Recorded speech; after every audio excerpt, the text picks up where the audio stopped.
PM কিষাণৰ কৃষকসকলে এতিয়া লাভ কৰিব 10ৰ পৰা 14,000কৈ টকা। আপুনিও পিএম কিষাণৰ জৰিয়তে টকা লাভ কৰে নেকি? নাইবা আপুনি পিএম কিষাণৰ জৰিয়তে 18 সংখ্যক কিস্তিত টকা লাভ কৰিছিল নেকি? এইবাৰ 19 নম্বৰ কিস্তিত টকা আপোনালোকৰ বেংক একাউণ্টত সোমাব। কোনসকল কৃষকে এইবাৰ কিমান তাৰিখে টকা লাভ কৰিব, লগতে কোনসকল কৃষকে 2ৰ পৰা 14,000কৈ টকা লাভ কৰিব, এই ভিডিঅ'টোৰ মাধ্যমত আপুনি সবিশেষ তথ্য জানিব পাৰিব। লগতে ৰাজ্যৰ আত্মসহায়ক গোটক লৈ এখন ডাঙৰ খবৰ আহিছে। আত্মসহায়ক গোটৰ 32 লাখ মহিলাক দিয়া হ'ব 10,000কৈ টকা। আজি অলপ আগতে ৰাজ্যৰ মন্ত্ৰী ৰঞ্জিত কুমাৰ দাসে বৃহৎ ঘোষণা কৰিছে। কোনসকল মহিলাই এই 10,000কৈ টকা লাভ কৰিব, এই ভিডিঅ'টোৰ মাধ্যমত জানিব পাৰিব। ভিডিঅ'টো চাই থাকিব। লগতে ৰাজ্যৰ আন কেইবাটাও গুৰুত্বপূৰ্ণ খবৰ একেলগে জনাম। আজি হৈছে 18 ডিচেম্বৰ, সন্ধিয়াৰ কেইবাটাও খবৰ একেলগে জনাম। ভিডিঅ'টো চোৱাৰ এটা ৰিকুৱেষ্ট, যদি আপুনি আমাৰ এই চেনেলটো এতিয়াও সাবস্ক্ৰাইব কৰা নাই তেন্তে সাবস্ক্ৰাইব কৰাৰ লগতে ভিডিঅ'টোত এটা লাইক কৰি দি দিব। তেন্তে আহক বন্ধু বান্ধৱীসকল, আজিৰ ভিডিঅ'টো আৰম্ভ কৰোঁ। ৰাজ্যৰ প্ৰথমটো ডাঙৰ গুৰুত্বপূৰ্ণ খবৰ আহিছে পিএম কিষাণৰ কৃষকসকলৰ কাৰণে। পিএম কিষাণ কৃষকে কেতিয়া লাভ কৰিব 19 নম্বৰ কিস্তিৰ 2,000কৈ টকা। লগতে কিছুমান কৃষকে লাভ কৰিব 12ৰ পৰা 14,000কৈ টকা। এই টকা কোনসকল কৃষকে লাভ কৰিব, এই ভিডিঅ'টোৰ মাধ্যমত জানিব পাৰিব। দেশৰ কোটি কোটি কৃষকৰ আৰ্থিক সাহায্যৰ বাবে কেন্দ্ৰীয় চৰকাৰে প্ৰধানমন্ত্ৰী কিষাণ সন্মান নিধি যোজনা চলাই আছে। পিএম কিষাণ সন্মান নিধি যোজনাৰ অধীনত এতিয়ালৈকে কৃষকে 18 কিস্তি পৰ্যন্ত ধন লাভ কৰিছে। এতিয়া সমগ্ৰ দেশৰ কৃষকসকলে 19 সংখ্যক কিস্তিৰ বাবে অপেক্ষা কৰি আছে। এনে পৰিস্থিতিত কৃষকসকলে জানিব বিচাৰে যে চৰকাৰে কেতিয়া পিএম কিষাণৰ পৰৱৰ্তী কিস্তি মুকলি কৰিব। কেতিয়া আহিব পিএম কিষাণৰ 19 নম্বৰ কিস্তিৰ টকা।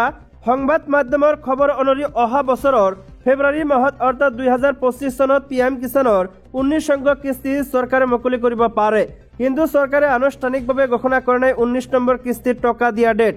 বন্ধুসকল, কিছুমান কৃষকে 19 নম্বৰ কিস্তিত 2ৰ পৰা 14,000 টকা পৰ্যন্ত পাব পাৰে, কিয়নো কিছুমান কৃষকে ইতিমধ্যে 7টা নাইবা 8টা ইনষ্টলমেণ্টৰ টকা লাভ কৰিছে। বাকী যিসমূহ কিস্তিৰ টকা আছে, টকাসমূহ তেওঁলোকে একেলগে এইবাৰ 19 নম্বৰ কিস্তিৰ সৈতে লাভ কৰিব। অৰ্থাৎ যদি আপোনালোকে 6টা নাইবা 7টা ইনষ্টলমেণ্টৰ টকা পোৱা নাই, তেন্তে একেলগে আপোনালোকে 7টা নাইবা 8টা ইনষ্টলমেণ্টৰ টকা লাভ কৰিব। আন এটা ডাঙৰ গুৰুত্বপূৰ্ণ খবৰ হৈছে 30 লাখ মহিলাক লাখপতি বাইদেউ বনোৱাৰ পৰিকল্পনা অসম চৰকাৰৰ। অসম চৰকাৰৰ আন এক অভিলাষী পৰিকল্পনা। এইবাৰ ৰাজ্যখনৰ আত্মসহায়ক গোটৰ কমেও 30 লাখ মহিলা সদস্যক লাখপতি বাইদেউ হিচাপে গঢ়ি তোলাৰ লক্ষ্য নিৰ্ধাৰণ কৰিছে চৰকাৰে। ইয়াৰ বাবে বছৰি 30,000 কোটি টকা ব্যৱসায় সৃষ্টি কৰাৰ পৰিকল্পনা কৰা হৈছে। ৰাজ্যৰ পঞ্চায়ত আৰু গ্ৰাম্য উন্নয়ন বিভাগে মহিলা SHGৰ অৰ্থাৎ সেল্ফ হেল্প গ্ৰুপৰ সদস্যসকলক এই ক্ষেত্ৰত লক্ষ্যত উপনীত হোৱাত সহায় কৰিবলৈ পৰৱৰ্তী 10 বছৰৰ বাবে এক ৰোড মেপ প্ৰস্তুত কৰিছে। ৰাজ্যৰ পঞ্চায়ত আৰু গ্ৰাম্য উন্নয়ন মন্ত্ৰী ৰঞ্জিত কুমাৰ দাসে এই সন্দৰ্ভত ANIৰ সৈতে যে এতিয়ালৈকে ৰাজ্যখনত প্ৰায় 8.50 লাখ লাখপতি বাইদেউ আছে। তেওঁলোকে বছৰি 1 লাখ টকাৰ ব্যৱসায় কৰি আছে। প্ৰধানমন্ত্ৰী নৰেন্দ্ৰ মোদী আৰু আমাৰ মুখ্যমন্ত্ৰী হিমন্ত বিশ্ব শৰ্মাই নাৰী সবলীকৰণৰ ওপৰত গুৰুত্ব আৰোপ কৰিছে। আমি নাৰীসকলক সবল নকৰাকৈ অসম আগবাঢ়িব নোৱাৰোঁ। আমাৰ মুখ্যমন্ত্ৰী মহিলা উদ্যমিতা অভিযান আৰম্ভ কৰিছে। SHGত প্ৰায় 32 লাখ গৰাকীকৈ মহিলা আছে আৰু আমি তেওঁলোকক লাখপতি বাইদেউ বনোৱাৰ চেষ্টা কৰি আছোঁ। এতিয়ালৈকে প্ৰায় 4 লাখ লাখপতি বাইদেউ ৰাজ্যত আছে আৰু আমি 32 লাখলৈকে সম্প্ৰসাৰিত কৰাৰ বাবে কাম কৰি আছোঁ। আমাৰ মুখ্যমন্ত্ৰী এই 32 লাখ মহিলাৰ আটাইকে লাখপতি বাইদেউ হিচাপে গঢ়ি তুলিবলৈ চেষ্টা কৰি আছে, এইদৰে উল্লেখ কৰে ৰঞ্জিত কুমাৰ দাসে। যদি আমি সফল হওঁ, এই মহিলাসকলৰ পৰা মুঠ ব্যৱসায় হ'ব বছৰি প্ৰায় 3200 কোটি টকা। এই অভিযানৰ অধীনত আমি আগন্তুক কেইমাহমানৰ ভিতৰত SHG অৰ্থাৎ আত্মসহায়ক গোটৰ প্ৰতিগৰাকী সদস্যক 10,000 টকা প্ৰদান কৰিম। পৰৱৰ্তী পদক্ষেপটো হ'ল তেওঁলোকে 1 লাখ টকালৈকে ঋণ লাভ কৰিবলৈ বেংকৰ সৈতে সংযোগ হ'ব। আমি ইতিমধ্যে জীৱিকা সখী আৰু গাঁও পঞ্চায়ত সখীক 10,009কৈ স্কুটাৰ বিতৰণ কৰিছোঁ আৰু আমি ইন্ধন ব্যয়ৰ বাবে প্ৰতিমাহে 500 টকা প্ৰদান কৰি আছোঁ। অহা বছৰ আমি 5,000 অতিৰিক্ত স্কুটাৰ বিতৰণ কৰাৰ পৰিকল্পনা কৰিছোঁ, তেওঁ লগতে এইদৰে উল্লেখ কৰিছে। মন্ত্ৰীগৰাকীয়ে লগতে উল্লেখ কৰি কয় যে কেন্দ্ৰীয় চৰকাৰে আমাক ঘূৰ্ণীয়মান পুঁজি আৰু মূলধনী ৰাজ সাহায্য হিচাপে 1,577 কোটি টকা দিছে আৰু আমি মহিলা SHG সকলৰ মাজত এই ধন বিনিয়োগ কৰিছোঁ।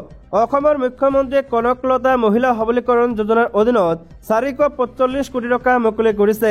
এনেধৰণৰ নিৰন্তৰ সমৰ্থনৰ সৈতে SHGৰ 30 লাখ মহিলা সদস্যই বিত্তীয় স্বাধীনতা লাভ কৰিব আৰু ইয়াৰ দ্বাৰা GDP বৃদ্ধি হ'ব।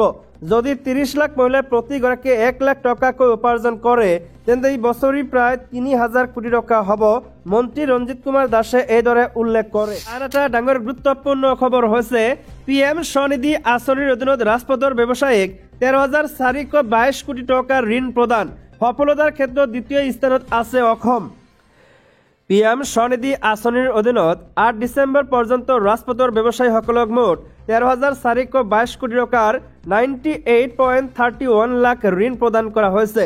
সোমবাৰে ৰাজ্যসভাত এই তথ্য প্ৰকাশ কৰিছে গৃহ নিৰ্মাণ আৰু নগৰ পৰিক্ৰমা ৰাজ্যিক মন্ত্ৰী তোষান সাহুৱে। এটা প্ৰশ্নৰ লিখিত উত্তৰত গৃহ নিৰ্মাণ আৰু নগৰ পৰিক্ৰমা ৰাজ্যিক মন্ত্ৰী তোষান সাহুৱে কয় যে 94.31 লাখ ঋণৰ ভিত্তিত 40.36 লাখ ঋণ ষ্ট্ৰীট ভেণ্ডৰৰ হিতাধিকাৰীয়ে পৰিশোধ কৰিছে। 2020 চনত COVID-19ৰ প্ৰাদুৰ্ভাৱৰ সময়ত নৰেন্দ্ৰ মোদী চৰকাৰে ষ্ট্ৰীট ভেণ্ডৰৰ হিতাধিকাৰীসকলক 50,000 টকা পৰ্যন্ত ক্ষুদ্ৰ ঋণ প্ৰদান কৰাৰ বাবে এই আঁচনিখন আৰম্ভ কৰিছিল। লগতে প্ৰধানমন্ত্ৰী স্বনিধি আঁচনিৰ অধীনত ঋণ প্ৰদান কৰা সংস্থা বা কোম্পানীসমূহৰ বিৰুদ্ধে কোনো ধৰণৰ জালিয়াতি সম্পৰ্কীয় অভিযোগ পোৱা নাই বুলি মন্ত্ৰীগৰাকীয়ে সদৰি কৰে। লিখিত উত্তৰত তেওঁ কয় যে 8 তাৰিখ 12 মাহ 2024 তাৰিখলৈকে PM স্বনিধি আঁচনিৰ অধীনত 13,422.16 কোটি টকাৰ 94.31 লাখ ঋণ প্ৰদান কৰা হৈছে। 94.31টা ঋণৰ ভিতৰত 40.36 লাখ ঋণ ষ্ট্ৰীট ভেণ্ডৰ হিতাধিকাৰীয়ে পৰিশোধ কৰিছে। লগতে তেওঁ কয় যে দেশৰ সকলো ৰাজ্যক 3টা ভাগত ভাগ কৰা হৈছিল। বৃহৎ ৰাজ্য, পাহাৰীয়া, উত্তৰ পূব ৰাজ্য, সৰু ৰাজ্য আৰু কেন্দ্ৰীয় শাসিত অঞ্চল। লগতে ৰাজ্যৰ আন এটা ডাঙৰ গুৰুত্বপূৰ্ণ খবৰ হৈছে লোকসভাত উত্থাপন হ'ল এখন দেশ এক নিৰ্বাচন বিধেয়ক। পৰৱৰ্তী পদক্ষেপ কি হ'ব? বহু বিতৰ্কৰ মাজতে আজি লোকসভাত দাখিল কৰা হ'ল এক দেশ এক নিৰ্বাচন বিধেয়ক। আজিৰ দিনটোত সংসদত উত্থাপন কৰা হয় সংবিধান বিধেয়ক আৰু কেন্দ্ৰীয় শাসিত অঞ্চল আইন বিধেয়ক। বিৰোধীয়ে এই বিধেয়কৰ বিৰুদ্ধে তীব্ৰ প্ৰতিবাদ সাব্যস্ত কৰে। তৎকালীনভাৱে প্ৰত্যাহাৰৰ দাবী জনায় বিৰোধীয়ে। লোকসভাত দাখিল কৰাৰ পাছতে এই বিধেয়ক JPC-লৈ প্ৰেৰণ কৰা হ'ব। যোৱা বছৰৰ পৰাই চলি আছিল এক দেশ এক নিৰ্বাচন কাৰ্যকৰী কৰাৰ প্ৰচেষ্টা। শেহতীয়াকৈ কেন্দ্ৰীয় কেবিনেটে এই বিধেয়কত অনুমোদন জনাইছে। ইয়াৰ পিছত এই বিধেয়কখন কেতিয়া সংসদত দাখিল কৰা হ'ব জল্পনা কল্পনাৰ সৃষ্টি হৈছিল। দীৰ্ঘদিনীয়া জল্পনা কল্পনা বিতৰ্কৰ অন্তত আজি 17 ডিচেম্বৰত সংসদত উত্থাপন হ'ল এক দেশ এক নিৰ্বাচনী বিধেয়ক। কেন্দ্ৰীয় আইন মন্ত্ৰী অৰ্জুন মেঘৱালে উত্থাপন কৰে এই বিধেয়ক। 269 জন সাংসদে এই বিধেয়কৰ সপক্ষে ভোটদান কৰে। 198 জন সাংসদে ইয়াৰ বিৰুদ্ধে ভোটদান কৰে। গৃহমন্ত্ৰী অমিত শ্বাহে বিধেয়কখন আলোচনাৰ বাবে সংসদীয় পেনেললৈ প্ৰেৰণ কৰা হ'ব বুলি জানিবলৈ দিয়ে।